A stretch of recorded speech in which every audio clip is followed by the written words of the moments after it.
നമുക്കൊരു നിമിഷം ഒന്ന് പ്രാർത്ഥിക്കാം.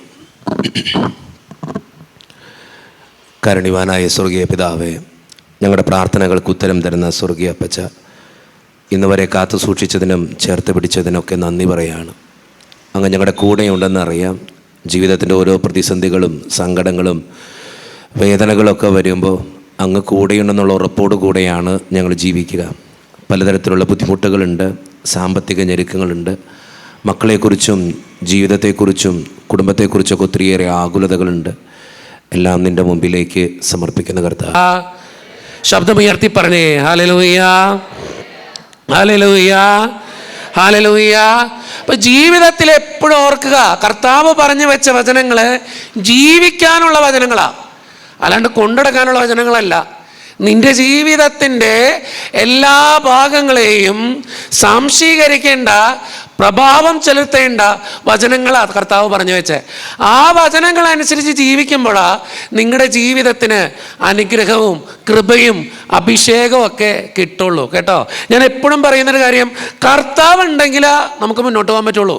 ജീവിതത്തിൽ എപ്പോഴും ചിന്തിക്കുക, ദൈവം ഉണ്ടെങ്കിൽ നമുക്ക് മുന്നോട്ട് പോകാൻ പറ്റുള്ളൂ. അതുകൊണ്ട് വളരെ സുന്ദരമായിട്ടൊരു വചനം പറയുന്നുണ്ട്, എന്നെ കൂടാതെ നിങ്ങൾക്ക് ഒന്നും ചെയ്യാൻ കഴിയില്ല.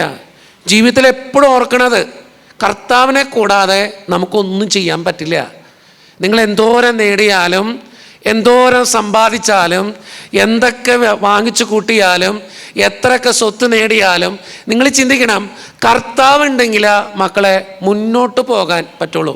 ഇന്ന് രാവിലെ എനിക്ക് തീർത്തും വയ്യ, ഞാൻ മരുന്ന് കഴിച്ചിട്ടാ ഇവൻകിടെ ഇറങ്ങിയേ. കയറാൻ നേരത്ത്, ട്രെയിൻ കയറാൻ നേരത്ത് ഒരു കൊച്ചു വിളിച്ചേക്കാം. ഒരു കൊച്ചെന്ന് വെച്ചാൽ ഏകദേശം എനിക്ക് തോന്നുന്നു ഒരു 10-30 വയസ്സായിട്ടുണ്ടാവും. അവൾ വിളിച്ച വഴി പറയാ, അച്ഛാ പ്രാർത്ഥിക്കണം. ഞാൻ ചോദിച്ചു, എന്താ മോളെ പ്രശ്നം? അവളുടെ പേര് ഞാൻ പറയാൻ ആഗ്രഹിക്കുന്നില്ല. ഇനി അവളെ കേൾക്കുന്നുണ്ടെങ്കിൽ ഞാൻ അവളോട് പറഞ്ഞു, മോളെ ഞാനിത് വൈകുന്നേരം പ്രസംഗമാണ്, ഞാനിത് കാര്യം പറയൂട്ടോ. അവൾ പറഞ്ഞു, അച്ഛാ പറഞ്ഞോ, കുഴപ്പമൊന്നുമില്ല, പേര് പറയാണ്ടിരുന്നാൽ മതി, അതുകൊണ്ട് പേര് പറയുന്നില്ല. അവൾ എന്നോട് പറയാ, അച്ഛാ ഞാൻ മടുത്തു ജീവിതത്തിൽ. ഞാൻ ചോദിച്ചു, എന്തേ? അച്ഛാ ഞാൻ ഉദ്ദേശിച്ച ഒരു ലൈഫൊന്നല്ല എനിക്ക് കിട്ടിയേക്കണേ. ഞാൻ ചോദിച്ചു, മോളെ എല്ലാവർക്കും അങ്ങനത്തെ ലൈഫാണോ കിട്ടിയേക്കണേ?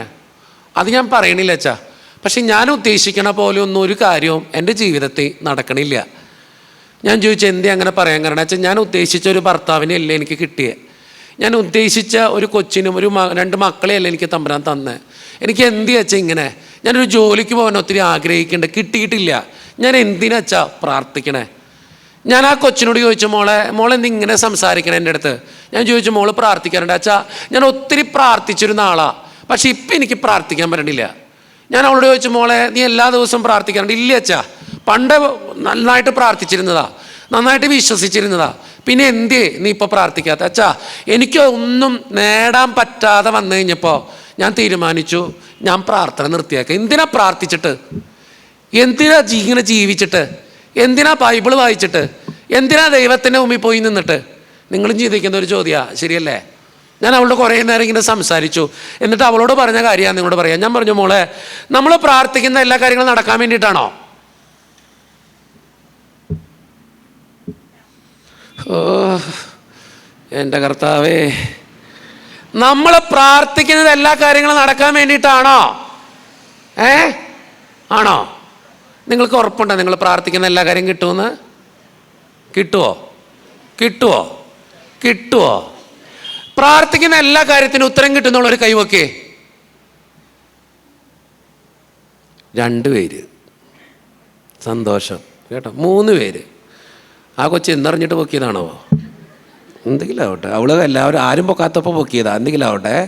3 പേരും പ്രാർത്ഥിക്കുന്ന എല്ലാ കാര്യത്തിനും ഉത്തരം കിട്ടും. ചേച്ചി എഴുന്നേറ്റെന്നേ. ഞാൻ കഴിഞ്ഞ വർഷം കണ്ട ഓർമ്മയുണ്ട് ഇതിനെ കേട്ടോ, നല്ല മുഖപരിചയം കേട്ടോ. പേരൊന്നുട്ടാ? പുഷ്പം. നല്ല പുഷ്പ കേട്ടോ. പുഷ്പം, ചോദ്യം ഇത്രയേ ഉള്ളൂ, പ്രാർത്ഥിച്ച എല്ലാ ചോദ്യത്തിനും ഉത്തരം കിട്ടിയിട്ടുണ്ടോ? എൻ്റെ കർത്താവ് കിട്ടിയിട്ടുണ്ടോ? Yes or no? യെസ് കേട്ടോ. നിങ്ങൾ ചിന്തിച്ചു നോക്കേ, ഈ ഉത്തരത്തിനോട് ഞാൻ തമ്പുരാൻ്റെ അനുഗ്രഹം കൊണ്ട് പറയുന്നു, നല്ല കാര്യം. പക്ഷെ നിങ്ങൾ ചിന്തിച്ചു നോക്കേ, എല്ലാ പ്രാർത്ഥനകൾക്കും ഉത്തരം കിട്ടുമോ? പുഷ്പം ചേച്ചിയോട് നിങ്ങൾക്ക് യോജിക്കാൻ പറ്റുമോ? നമ്മൾ എന്തിനാ പ്രാർത്ഥിക്കണേ? നമ്മൾ എന്തിനാ ദൈവത്തെ വിളിക്കണേ? നിങ്ങൾ ചിന്തിച്ചു നോക്കേ, ഗെത്സമൻ തോട്ടത്തിൽ ഈശോ പ്രാർത്ഥിക്കുന്ന ഒരു രംഗമുണ്ട്. ഈശോ പ്രാർത്ഥിക്കുക, കർത്താവേ കഴിയുമെങ്കിൽ ഈ പാനപാത്രം ഒന്ന് മാറ്റിത്താ. കർത്താവ് എന്തെങ്കിലും പറഞ്ഞോ? പ്രാർത്ഥിച്ച ദൈവം എന്തെങ്കിലും പറഞ്ഞോ? സ്വർഗീയ അപ്പൻ എന്തെങ്കിലും പറഞ്ഞോ? Yes or no? നോ, ഒന്നും പറഞ്ഞില്ല. ഈ പീഡാസഹനം മാറ്റിക്കൊടുത്തോ?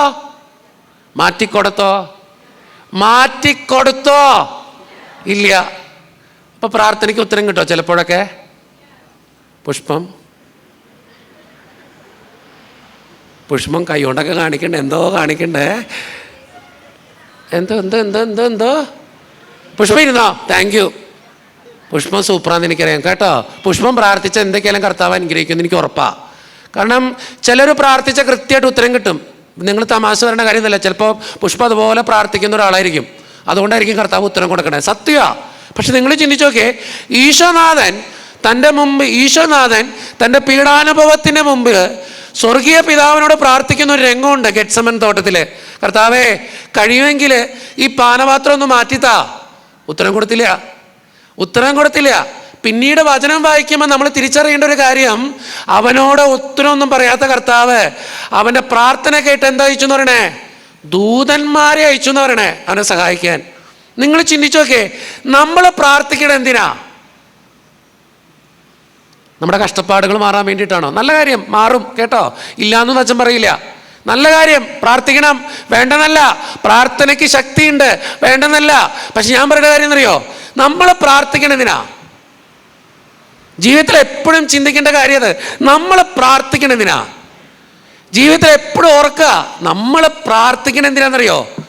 കർത്താവിൻ്റെ സഹനങ്ങൾ ജീവിതത്തിൽ വെച്ച് തരാൻ, അത് ആ സഹനങ്ങളെ ചേർത്ത് പിടിച്ച് ജീവിക്കാനുള്ള ശക്തിക്ക് വേണ്ടിയിട്ടാണ് നമ്മൾ പ്രാർത്ഥിക്കേണ്ടത്. പലപ്പോഴും നമ്മൾ ചിന്തിക്കണമായിരുന്നറിയോ? കർത്താവ് എൻ്റെ കടബാധ്യത മാറ്റിത്തരണം. നിങ്ങൾ ചിന്തിച്ചു നോക്കിയേ, കടബാധ്യത മാറ്റിത്തരണം എന്ന് പറഞ്ഞിട്ട് എല്ലാ കടബാധ്യതയും നമ്മൾ മാറ്റി തന്നുണ്ടോ? രോഗങ്ങൾ മാറ്റിത്തരണം, ഇഷ്ടം പോലെ രോഗങ്ങൾ നമ്മുടെ ഇടയിലുണ്ട്, ഇല്ലേ? നിങ്ങൾ ചിന്തിച്ചു നോക്കിയേ, നമ്മൾ എന്തിനാ പ്രാർത്ഥിക്കണേ? നമ്മൾ പ്രാർത്ഥിക്കണ എന്തിനാണെന്നറിയോ? നമ്മുടെ ജീവിതത്തിൻ്റെ വേദനകൾ, ആകുലതകൾ, ബുദ്ധിമുട്ടുകൾ, സങ്കടങ്ങൾ ഇതൊക്കെ ഉണ്ടാകുമ്പോൾ അത് കർത്താവിൻ്റെ കുരിശോട് ചേർത്ത് വെച്ച് സഹിക്കാനുള്ള ശക്തിക്ക് വേണ്ടിയിട്ടാണ് നമ്മൾ പ്രാർത്ഥിക്കേണ്ടത്. വളരെ ഉയർത്തി പറഞ്ഞേ ഹല്ലേലൂയ, ഹല്ലേലൂയ, ഹല്ലേലൂയ. കൈതാത്തേ, ഞാനൊരു ചോദ്യം ചോദിച്ചോട്ടെ. ഉദ്ദേശിച്ച പോലെ ലൈഫ് കിട്ടിയിട്ടുള്ളവർ ഒന്ന് കൈവക്കേ. ഉദ്ദേശിച്ച പോലെ ഒറ്റണത്തിന് ലൈഫ് കിട്ടിയിട്ടില്ലേ? ആഗ്രഹിച്ച പോലെ ഒരു ജീവിത പങ്കാളിനെ കിട്ടിയിട്ടുള്ളവർ കൈവക്കേ. വേണ്ട, അതാകെ പ്രശ്നമാണെന്ന് എനിക്കറിയാം, അതുകൊണ്ടാണ് പറഞ്ഞ വേണ്ടാന്ന് കേട്ടോ. ഒരു സിമ്പിൾ ക്വസ്റ്റ്യൻ കൂടി ചോദിച്ചു നോക്കാം. ആഗ്രഹിച്ച പോലെ മക്കളെ കിട്ടിയിട്ടുള്ളവർ കൈവക്കേ. അത് വേണമെങ്കിൽ കൈവക്കാം. അപ്പോഴും മുക്കാലുള്ളൂ പലതിനും കേട്ടോ. ബാക്കിയുള്ളവർക്കൊന്നും പിള്ളേരില്ലാഞ്ഞിട്ടാണോ? വന്ധ്യത ഇവിടെ കൂടുതലാണോ? കാര്യം വെച്ചാൽ പിള്ളേരില്ലാഞ്ഞിട്ടാണോ? നിങ്ങൾ ആഗ്രഹിച്ച പോലെയല്ലേ കിട്ടിക്കണല്ലേ? അതായിരിക്കും കേട്ടോ. ഇവിടെ ഇരിക്കുന്ന പിള്ളേരോട് ചോദിച്ചു നോക്കിക്കോ, ആഗ്രഹിച്ച പോലെ ഒരു മാതാപിതാക്കളെയാണ് കിട്ടിയെന്ന്. അവരും പറയല്ല. ശരിയാണ്, അല്ലെന്ന്. നിങ്ങൾ ഏത് പിള്ളേരോടും ചോദിച്ചോ, അവരും പറയും. ഒരു സിമ്പിൾ ക്വസ്റ്റ്യൻ ചോദിച്ചാൽ ഇവിടെ ഇരിക്കുന്ന പിള്ളേരോട് ഇപ്പോൾ ചോദിച്ചു നോക്കാമല്ലോ, ആഗ്രഹിച്ച പോലെ അപ്പനമ്മമാരെയാണ് കിട്ടിയത്.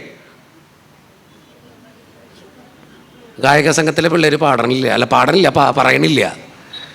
നിങ്ങൾ ചിന്തിച്ചു നോക്കേ, നമ്മൾ ഉദ്ദേശിച്ച പോലെ ഒരു ലൈഫൊന്നല്ല നമുക്ക് കിട്ടിയിരിക്കണേ. നമ്മൾ ചിന്തിക്കേണ്ട കാര്യം എന്നറിയോ? ഈ ലോകത്ത് നമ്മൾ ഉദ്ദേശിച്ച പോലെ എല്ലാ കാര്യങ്ങളും നടന്നു എന്ന് വരില്ല.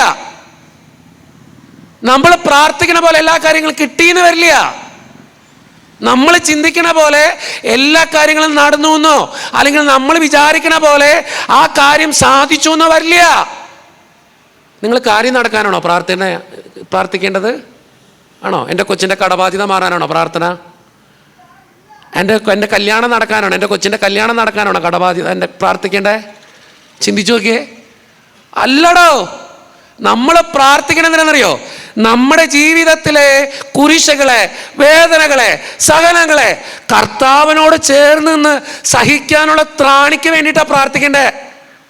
പലപ്പോഴും നമ്മളൊക്കെ പ്രാർത്ഥനയുടെ എന്നറിയോ, കർത്താവ് എൻ്റെ കടബാധ്യത മാറ്റിത്തരണം. കർത്താവ് പറഞ്ഞു വയ്ക്കുക, എന്നെ അനുഗമിക്കാൻ ആഗ്രഹിക്കുന്നവൻ എന്ത് ചെയ്യണം? എന്ത് ചെയ്യണം? ഉത്തരം പറ. എന്ത് ചെയ്യണം? എന്നെ അനുഗമിക്കാൻ ആഗ്രഹിക്കുന്നവൻ തന്നെ തന്നെ പരിത്യജിച്ചുകൊണ്ട് സ്വന്തം കുരിശെടുത്തോണ്ട് പിന്നാലെ വരണമെന്ന കർത്താവ് പറഞ്ഞേ. അപ്പൊ കുരിശ് വേണോ? കുരിശ് വേണോ? വേണം. അപ്പൊ കുരിശില്ലാത്തൊരു ജീവിതം ഉണ്ടാവോ? കുരിശ് തന്നാൽ സ്വീകരിക്കോ? തേങ്ങ. കുരിശ് തന്നാൽ സ്വീകരിക്കണ ആൾക്കാർ ഇരിക്കണമൊക്കെ. ഇച്ചിരി കടബാധ്യത തന്ന കർത്താവേ, കർത്താവേ കടബാധ്യതയ്ക്ക് നന്ദിട്ടോ. നമ്മൾ അങ്ങനെയാണോ പ്രാർത്ഥിക്കുക? ഇച്ചിരി രോഗം തന്ന, ഒരു ക്യാൻസർ തന്ന നിങ്ങൾ പറയോ, കർത്താവേ ക്യാൻസർ തന്നതിന് നന്ദിട്ടോ? നമ്മളങ്ങനെ പ്രാർത്ഥിക്കോ? പ്രാർത്ഥിക്കോ? ഇല്ല. പക്ഷെ നമ്മൾ പറയാ, കർത്താവേ കുരിശുകൾ എന്നാൽ കുഴപ്പമില്ല. ശരിയാണോ? ഉവ്വ. കേട്ടോ, നമ്മളൊക്കെ കുരിശുകൾ മാറാൻ പ്രാർത്ഥിക്കുന്നവരാ. പക്ഷെ കർത്താവ് പറയാ, നിന്റെ കുരിശ് എടുത്തോണ്ട് എൻ്റെ പിന്നാലെ വരാൻ. അപ്പൊ കുരിശ് വേണോ? വേണോ? വേണം. വേണം. തന്ന സ്വീകരിക്കോ? സ്വീകരിക്കണം. ആ സ്വീകരിക്കപ്പെടുമ്പോൾ അത് സ്വീകരിക്കാനുള്ള ശക്തിക്ക് വേണ്ടിയിട്ടാണ് കർത്താവിൻ്റെ മുമ്പിൽ പ്രാർത്ഥിക്കണ്ടേ. നിങ്ങൾ ചിന്തിച്ചു നോക്കിയേ, നമ്മുടെയൊക്കെ ജീവിതത്തിൽ ആ ശക്തി ഉണ്ടോ? അതാണ് നമ്മൾ മനസ്സിലാക്കേണ്ട കാര്യം. എൻ്റെ ജീവിതത്തിലെ കുരിശുകളെ, വേദനകളെ, സഹനങ്ങളെ ഇത് ചങ്കോട് ചേർത്ത് പിടിച്ച് സഹിക്കാൻ, ചേർത്ത് പിടിക്കാൻ, അതനുസരിച്ച് പ്രാർത്ഥിക്കാൻ എനിക്ക് പറ്റുന്നുണ്ടോ? പലപ്പോഴും ജീവിതത്തിൽ പ്രാർത്ഥിച്ച കാര്യങ്ങൾ കിട്ടാതിരിക്കുമ്പോൾ ദൈവത്തിൽ നിന്ന് അകന്നു പോകുന്നവരാ നമ്മളിൽ പലരും, അല്ലേ? പ്രാർത്ഥിച്ചിട്ട് എന്തിനാ? പള്ളിയിൽ പോയിട്ട് എന്തിനാ? ദൈവത്തിൻ്റെ പിന്നാലെ നടന്നിട്ട് എന്തിനാ? ഇതുപോലെ ദൈവത്തെ വിളിച്ചിട്ട് എന്തിനാ എന്നൊക്കെ ചോദിക്കുന്നവരാ നമ്മളിൽ പലരും, അല്ലേ? അതെ. എടവേ, പ്രാർത്ഥിക്കണം എന്തിനാണെന്നറിയോ? ജീവിതത്തിലെ സഹനങ്ങളെ അത് ജീവിതത്തിൽ ചേർത്ത് പിടിച്ച് സഹിക്കാനുള്ള ത്രാണിക്ക് വേണ്ടിയിട്ടാണ് നമ്മളൊക്കെ പ്രാർത്ഥിക്കേണ്ടത്. പലപ്പോഴും നമ്മളൊക്കെ പ്രാർത്ഥിക്കുന്ന, കർത്താവേ ഈ രോഗം മാറ്റിത്താ, ഈ വേദന മാറ്റിത്താ, ഈ തടസ്സം മാറ്റിത്താ, എൻ്റെ ജോലി എനിക്ക് ശരിയാക്കിത്താ, എൻ്റെ കടബാധ്യതകൾ എനിക്ക് ശരിയാക്കിത്താ. ഇതിനു വേണ്ടിയിട്ട് നമ്മൾ പ്രാർത്ഥിക്കണേ. കർത്താവ് പറയാം, അതിനു വേണ്ടിയിട്ടല്ല നീ പ്രാർത്ഥിക്കണ്ടേ. നിന്റെ ജീവിതത്തിലെ സഹനങ്ങളെ, വേദനകളെ, കുരിശുകളെ ചങ്കോട് ചേർത്ത് പിടിച്ച് ആ കർത്താവിൻ്റെ പിന്നാലെ നടക്കാനുള്ള ത്രാണിക്ക് വേണ്ടിയിട്ടാ നിങ്ങൾ പ്രാർത്ഥിക്കണ്ടേ. പലതരം ഉയർത്തി പറഞ്ഞേ, ഹല്ലേലൂയ, ഹല്ലേലൂയ, ഹല്ലേലൂയ, ഹല്ലേലൂയ.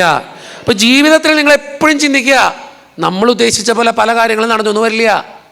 നമ്മൾ വിചാരിക്കണ പോലെ പല കാര്യങ്ങളും കിട്ടിയെന്ന് വരില്ല. നമ്മൾ ചിന്തിക്കണ പോലെ പല കാര്യങ്ങളും ജീവിതത്തിൽ കൃത്യമായിട്ട് നടന്നു എന്നോ നമ്മൾ വിചാരിക്കുന്ന കൃത്യസമയത്തോ കിട്ടിയെന്നോ വരില്ല. ഒരു ഉദാഹരണം പറയാം. വളരെ സുന്ദരമായി ബൈബിൾ കാണുന്നൊരു ഉദാഹരണമുണ്ട്. കാനായിലെ കല്യാണ വീട്. നിങ്ങൾ ചിന്തിച്ചു നോക്കിയേ, ആ കാനായിലെ കല്യാണ വീട്ടിൽ നിങ്ങൾ കൃത്യമായിട്ട് അറിയാം, വിശുദ്ധ യോഹന്നാൻ്റെ സുവിശേഷം എത്ര അധ്യായം? 2 അധ്യായം. ഓ കർത്താവ്, ഇത് കുണ്ടടക്കൽ മാത്രമേ കേട്ടോ, ഇത് കുണ്ടടക്കൽ മാത്രമേ ഉള്ളൂ. ഇല്ലപ്പോഴൊക്കെ തുറക്കണം കേട്ടോ. കാനായിലെ കല്യാണ വീട് എത്രയില്ല? വിശുദ്ധ യോഹന്നാൻ്റെ സുവിശേഷം 2 അധ്യായം 1 മുതൽ 11 വരെ കേട്ടോ. അറിയാൻ പാടില്ലാത്തവരൊന്ന് വായിക്കണം, നല്ലതാ. ഗലീലയിലെ കാനായിൽ ഒന്ന് വായിച്ചത്, തുടക്കം ഒന്ന് വായിച്ചേ. പാട്ടുകാർ വായിച്ചാൽ സന്തോഷമായിരിക്കും. ആ മൈക്കെടുത്ത് വായിച്ചാൽ എല്ലാവർക്കും കേൾക്കാൻ പറ്റും. 3-ാം നാൾ ഗലീലയിലെ കാനാവിൽ ഒരു കല്യാണം ഉണ്ടായി. യേശുവിന്റെ അമ്മ അവിടെ ഉണ്ടായിരുന്നു. യേശുവിനെയും ശിഷ്യന്മാരെയും കല്യാണത്തിന് ക്ഷണിച്ചിരുന്നു. വീഞ്ഞു പോരാതെ വരികയാൽ യേശുവിന്റെ അമ്മ അവനോട് അവർക്ക് വീഞ്ഞില്ല എന്ന് പറഞ്ഞു. യേശു അവളോട് സ്ത്രീയെ എനിക്കും നിനക്കും തമ്മിൽ എന്ത്? എന്റെ നാഴിക ഇതുവരെ വന്നിട്ടില്ല എന്ന് പറഞ്ഞു. അവന്റെ അമ്മ ശുശ്രൂഷക്കാരോട് അവൻ നിങ്ങളോട് എന്തെങ്കിലും കൽപ്പിച്ചാൽ അത് ചെയ്വിൻ എന്ന് പറഞ്ഞു. അവിടെ യഹൂദന്മാരുടെ ശുദ്ധീകരണ നിയമം അനുസരിച്ച് 2-3 പറവീതം കൊള്ളുന്ന 6 കൽപാത്രം ഉണ്ടായിരുന്നു. യേശു അവരോട് ഈ കൽപാത്രങ്ങളിൽ വെള്ളം നിറപ്പിൻ എന്ന് പറഞ്ഞു. അവർ വക്കോളവും നിറച്ചു. ഇപ്പോൾ കോരി വിരുന്നുവാഴിക്ക് കൊണ്ടുപോയി കൊടുപ്പിൻ എന്നവൻ പറഞ്ഞു. അവർ കൊണ്ടുപോയി കൊടുത്തു. അത് എവിടെ നിന്ന് എന്ന് വെള്ളം കോരിയ ശുശ്രൂഷക്കാരല്ലാതെ വിരുന്നുവാഴി അറിഞ്ഞിരുന്നില്ല. വീഞ്ഞായി തീർന്ന വെള്ളം വിരുന്നുവാഴി രുചിച്ചു നോക്കിയാറെ മണവാളിനെ വിളിച്ചു. എല്ലാവരും ആദ്യം നല്ല വീഞ്ഞും ശേഷം ഇളപ്പമായതും കൊടുക്കാറുണ്ട്. നീ നല്ല വീഞ്ഞ് ഇതുവരെയും സൂക്ഷിച്ചു വച്ചുവല്ലോ എന്ന് അവനോട് പറഞ്ഞു. യേശു ഇതിനെ അടയാളങ്ങളുടെ ആരംഭമായി ഗലീലയിലെ കാനാവിൽ വെച്ച് ചെയ്ത് തൻ്റെ മഹത്വം വെളിപ്പെടുത്തി. അവൻ്റെ ശിഷ്യന്മാർ അവനിൽ വിശ്വസിച്ചു. മതി, ഇത്രയും കേട്ടാൽ മതി. നിങ്ങൾ ചിന്തിക്കണം, അവിടെ ഒരു അപ്പൻ നല്ലൊരു കണക്ക് കൂട്ടൽ നടത്താം. സ്വന്തം കൊച്ചിൻ്റെ കല്യാണത്തിന് വേണ്ടി ഒരു കണക്ക് കൂട്ടലൊക്കെ നടത്തി പ്രാർത്ഥിച്ചൊരുങ്ങി ഒരു വിവാഹ വിരുന്ന് സംഘടിപ്പിക്കുക. വിവാഹ വിരുന്ന് സംഘടിപ്പിച്ചു കഴിഞ്ഞപ്പോൾ അവിടെ എന്താ സംഭവിക്കണേ?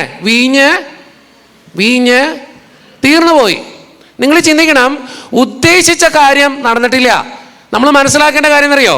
1000 പേരെ വിളിച്ച് 500 പേർക്ക് ഭക്ഷണം ഒരുക്കിയ ഒരു അപ്പനല്ലത്. 1000 പേരെ വിളിച്ച് 1200 പേരെങ്കിലും വരുമല്ലോ എന്ന് വിചാരിച്ച് 200 പേരെ മനസ്സിൽ കണ്ട് അവർക്കും കൂടി ഭക്ഷണം ഒരുക്കിയ ഒരു അപ്പനത്. പക്ഷേ ആ അപ്പൻ്റെ കണക്ക് കൂട്ടിൽ അവിടെ തെറ്റിപ്പോവാ. നിങ്ങൾ ജീവിതത്തിൽ എപ്പോഴും ചിന്തിക്കേണ്ട കാര്യം, നമ്മുടെയൊക്കെ കണക്ക് കൂട്ടിൽ തെറ്റിപ്പോവും. നമ്മളൊക്കെ പ്രാർത്ഥിക്കുന്ന കാര്യം ചിലപ്പോൾ നടന്നു എന്ന് വരില്ല. നമ്മളൊക്കെ ചിന്തിക്കുന്ന കാര്യം ചിലപ്പോൾ അതുപോലെ കിട്ടിയെന്നും വരില്ല. പക്ഷെ നീ ചിന്തിക്കണം, നിന്റെ കൂടെ കർത്താവുണ്ട്, നിന്റെ കൂടെ നിന്റെ പ്രാർത്ഥനയിലുള്ള വിശ്വാസമുണ്ട്, നീ വിളിക്കുന്ന ദൈവത്തിൻ്റെ ശക്തി നിന്റെ ജീവിതത്തിലുണ്ട്. നീ കണക്ക് കൂട്ടിയതിനേക്കാളുമൊക്കെ അപ്പുറം ദൈവം നിനക്ക് തരും. വലുതാനം ഉയർത്തി പറഞ്ഞേ ഹല്ലേലൂയ, ഹല്ലേലൂയ.